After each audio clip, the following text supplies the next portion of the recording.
wonder what it means when you read in a pattern to yarn over? If you have no clue, not to worry, help is here. I'm going to show you several different ways in which to yarn over, which directions to go, why you do it, and the look it's going to create in your pattern. So go ahead and grab your knitting stuff and let's yarn over.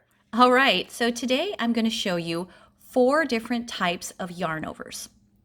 Now, yarn overs are different because depending on if you're going from a purl or knit stitch into a purl or knit stitch, this will determine how you want to do your yarn over. So the first one I'm going to show you is a basic yarn over going from a knit stitch to another knit stitch. So just while you're knitting, what you're going to do to begin with is you're just going to take your yarn right here. You can see how it's to the back.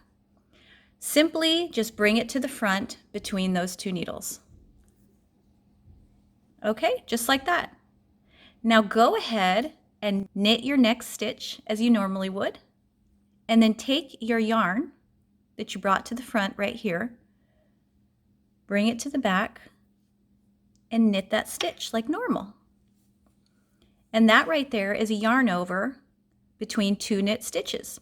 And you can see here that it kind of creates this little eyelet, this opening, and you actually would want that in certain pattern designs, especially if you're doing like a feather and fan stitch. They do call for this yarn over as well. Okay, so tip number 2 in yarning over is if you are going from a knit stitch to a purl stitch, and I'll show you how we'll do that. So you would bring your yarn to the front, then go ahead and wrap it around again and bring it to the front. And as you can see there, we kind of created a loop right here. Then, now that your yarn is brought to the front and positioned to purl, go ahead and purl your next stitch. Here is our yarn over right here and your eyelet right there. Okay, so step number 3 is going to be when you are going from a purl stitch to another purl stitch. So to yarn over with these 2 stitches, what you're going to do is take your yarn, wrap it over the top, and bring it back toward you, just like that. Then you would go ahead and purl your next stitch.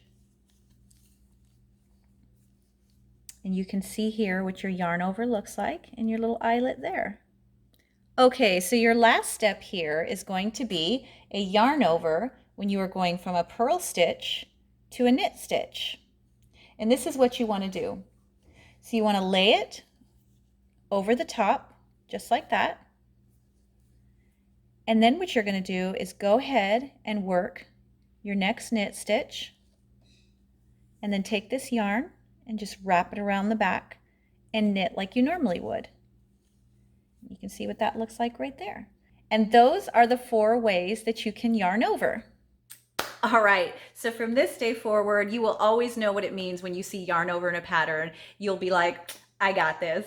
Let me know if you have any questions in the comments below. It was wonderful having you. And until next time, I will see you later. Also, if you like my tutorials, make sure to click the subscribe button down below and then tap the little bell notification, and then you'll be notified right when a new tutorial is available for you.